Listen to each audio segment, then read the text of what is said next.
Les premiers réacteurs nucléaires apparaissent à la fin des années 50, avec déjà l'idée de s'affranchir du pétrole arabe.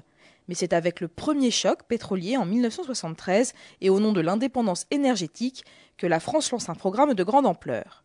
Aujourd'hui, avec 58 réacteurs et 19 centrales, nous disposons du premier parc nucléaire européen, le deuxième mondial après les États-Unis.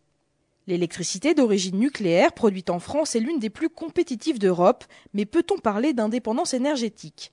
Si 75% de l'électricité est d'origine nucléaire, l'ensemble ne représente que 23% de la consommation d'énergie finale et les exportations d'électricité sont loin de compenser le coût des importations de pétrole et de gaz. Enfin, l'essentiel du minerai d'uranium à partir duquel est produit le combustible nucléaire est lui aussi importé. Depuis Tchernobyl en 1986, les pertes de contrôle liées à des catastrophes naturelles ou des erreurs humaines ont rendu les citoyens plus méfiants. Avec la catastrophe de Fukushima au Japon, la pertinence du tout nucléaire a été remise au cœur des débats. Le coût du démantèlement de l'ensemble du parc électronucléaire est estimé entre 20 et 40 milliards d'euros, certains le chiffrent même en centaines de milliers d'euros. Et il est long, environ 30 ans, entre l'arrêt du réacteur et la remise du site à l'état initial. À cela s'ajoute une inquiétude réelle autour du stockage des déchets radioactifs à très longue vie. Le combustible usé, qui ne représente que 0,5% du total des déchets, a une radioactivité notable pendant des centaines de milliers, voire des millions d'années. Le choix du nucléaire s'est aussi justifié du point de vue environnemental.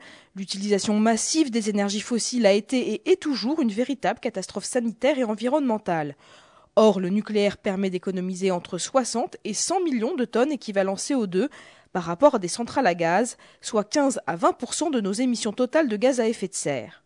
Mais le nucléaire n'est pas le seul moyen de lutter contre l'effet de serre. Les moyens humains, financiers et techniques investis dans son développement ont mis un sérieux coup de frein au développement des énergies renouvelables.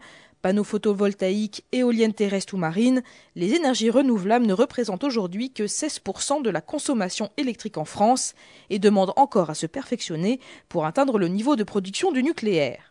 Certains pays comme l'Allemagne ont choisi cette option.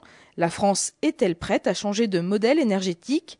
Quelles en seraient les conséquences économiques et sociales ? La baisse de la consommation n'est-elle pas le passage obligé d'une nouvelle stratégie énergétique ? Les citoyens sont-ils prêts à changer leur mode de vie ? Peut-on faire autrement ?